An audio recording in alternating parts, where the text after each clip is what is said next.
All right, Sunday Night Football wrapped up a little bit ago, and we're going to put a bow on Eagles-Lions as Philadelphia grinds one out on Sunday night. My name is Harrison Graham. This is for Verts. Big win for the Eagles, tough loss for the Lions. We'll break that down, plus take a look at the updated NFC and AFC playoff pictures as we head into Monday Night Football, Cowboys, Raiders, so not huge, things to determine tomorrow night. Dallas wins, they sort of stay alive in the NFC, but other than that, nothing is really going to change. Let's talk about the game tonight first, as the Eagles kind of just grind one down, 16-9. They beat Detroit here on Sunday night. Jalen Hurts, nothing special. It was super windy, but took care of the ball. And sometimes in a game like this, it's all you got to do, right? 14-28, $135. Got a tush-push touchdown in there. I will say this, Detroit stopped the tush-push a couple times tonight, so maybe they have figured out some kind of a blueprint for that.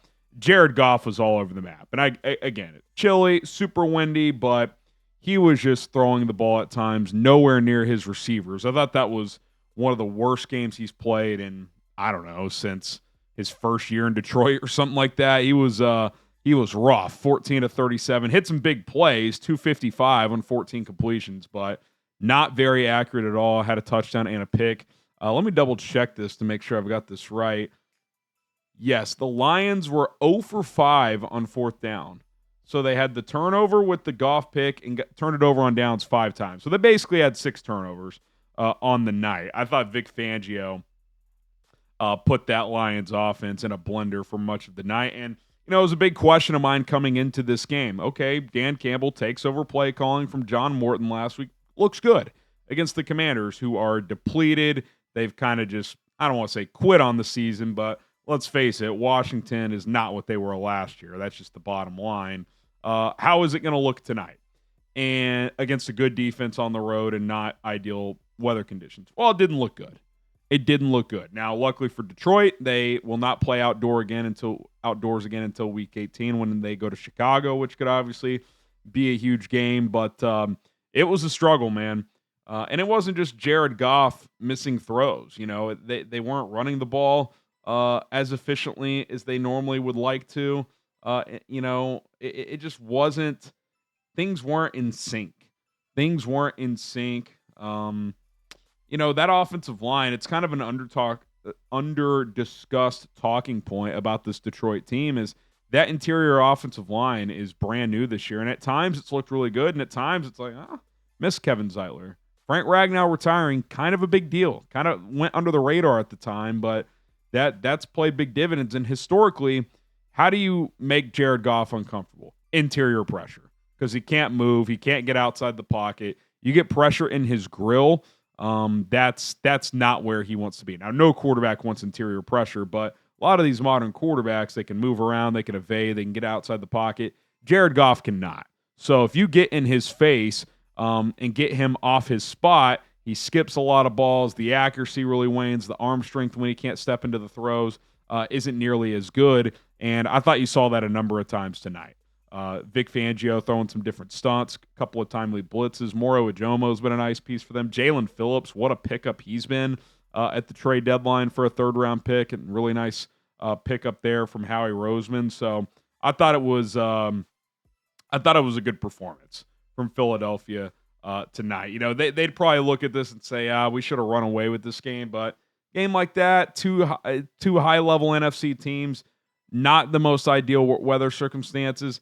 Listen, you take a win, you get to 8-2, and you move forward. I mean, it's kind of as simple as that. So I don't really have much more analysis on this game. I mean, Saquon Barkley, 83 yards on 26 carries. They did get A.J. Brown more involved. They tried to make him more of a focal point, almost too much. They almost threw his way too much. But 7 catches, 49 yards. Again, not a lot of explosives for Philadelphia. The Lions did hit a few explosives, but 14-37, it's just not. And 0 for 5 on fourth down, you're just not going to win. I thought the Eagles on the big plays got timely stops defensively and offensively, got key first downs when they had to have it. So big win for Philadelphia. Want to talk about a couple other games in the afternoon window before we take a look at the updated playoff picture. in the NFC and in the AFC. Big win for the Rams, 21-19 over the Seahawks. It's kind of miraculous. Seattle, Sam Darnold threw 4 picks. He was rattled for a lot of this game. To his credit, he kept swinging, and that's kind of what he does. He's got a little gunslinger to him. He'll just keep taking swings, and that Seahawks defense kept them in the game, so much to the point where the Seahawks, starting inside their own 1-yard line with under 2 minutes to go, actually got down to the Rams 43 and attempted a 61-yard field goal that they did not make, but they almost stole this game, which is kind of crazy considering Sam Darnold did throw 4 interceptions, but obviously a pivotal game, right? Winner takes control of the NFC West and secures a top 2 seed in the NFC. Rams are the 2 seed with Philadelphia winning tonight. They're the 1 seed. They have the tiebreaker due to head-to-head. And Seattle falls to the 5 seed as the wild card team. Now, they will play each other again in Seattle in about a month, so big opportunity for the Seahawks to salvage a split there, but big win for the Rams. Again, it's one of those where they're probably looking at this like, man, we should have won this game by more, but you just take them where you can get them, man. It feels like one of those years in the NFL. This is not college football. I say this all the time. There's no CFP committee to impress. Style points don't matter. Do you win or do you lose? Now, there's trends of like, can this continue? Is this a sustainable model? All of that is totally valid, but the bottom line is, did you win the game? Did you lose the game? And the Rams won the game just like the Eagles won the game tonight, just like the Broncos beat the Chiefs. I still think Kansas City is a better team than Denver, but the bottom line is Denver's 9-2 and the Chiefs are 5-5. The Chiefs are in major trouble. I'm probably going to do a longer video on this later in the week, but they're 5-5 now, man. It's like your wiggle room is slipping. You're not going to win the division. Denver's 9-2, you're 5-5. It would take an utter collapse by the Broncos to not win the division. Bo Nix played better, made a big throw late to put Denver in field goal range to make the game-winning kick. And, Mahomes has played well this year, but too many field goals today. And, the Chiefs last year, what were they, 11-1 or something like that in one-score games? And this year, they're like 1-5 or whatever. It's that stuff evens out over time, even for the dynastic Kansas City Chiefs. And at 5-5, it's crunch time. You gotta treat every game like it's a playoff team. If you're Kansas City, I mean, you look at the rest of their schedule. I'll just pull it up here.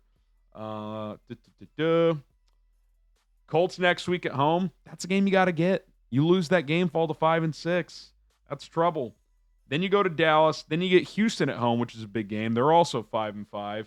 Then you get the Chargers at home. They got smoked today. At the Titans, that's a game you should win. Broncos at home, at the Raiders. So, quick math, you're 5-5. You probably got to get to 10-7 to have a shot. Although, as we pull up, I'll just do that now, the AFC playoff picture. Let's see here. As you look at this, you're 5-5. Sure, technically you're only a game back, but the Jaguars have the current head-to-head over you. The Chargers, who you'll play a second time, so you'll get a second crack at them, they beat you head-to-head. The Bills at 7-3 beat you head-to-head. So you may not have some of these tiebreakers. So I would say at minimum, if you're Kansas City, to feel good about your playoff chances, you got to go 5-2. You got to get to 10-7. So, games they should win. At Dallas, they should win. We'll call that win number 6. Texans at home, they should win. Even though they're both 5-5, I think they should beat Houston. We'll call that win number 7. At Tennessee, they should win. Win number 8. At the Raiders in Week 18, win number 9. So Colts at home, Chargers at home, Denver at home. You got to win 1, if not 2 of those, assuming you win all those other games. So, I'll say this for Kansas City, they have a chance to kind of do the next thing they haven't done, which is win a Super Bowl as a wild card team. They've won it as with home field. They've won it going to Baltimore and Buffalo. Now, could they do it as a wild card team? We'll see, but they got a lot of work to do, man. They got to go 5-2 or better to make the playoffs. I don't think 4-3 is going to get there. So they're just not playing great. For Denver, their defense is awesome. If Bo Nix plays like he played today, which, again, not great, but just solid, they're going to have a chance to win a lot of games. I said it last week. If he just played like he did as a rookie, which is solid, every once in a while hit a big play, don't turn the ball over, that's good enough for how good this defense is to have a chance to make a run. Is it good enough to be like, oh, this team's for sure winning the Super Bowl? No, but you're in the mix. And That's all you can ask if you're Denver at this point in time. Okay, so you see the playoff picture there. Denver, New England, Colts all with 2 losses. Obviously, Indy the bye week this week. Steelers, a 1-game lead over Baltimore, who's coming, obviously. Ravens have won 4 in a row. NFC playoff picture, very interesting, right? Eagles and Rams, both 8-2. Philly's got the head-to-head. Chicago at 7-3 leads the NFC North. Who would have seen that coming through Week 11? Tampa Bay, they are not playing that well. Got beat again today by Buffalo. Gave up 44 points, 6-4. Carolina, who I'm not a believer in, they're a half game back of the Buccaneers. So the Buccaneers got to wake up. They've had some injuries. We'll see if they can get healthy.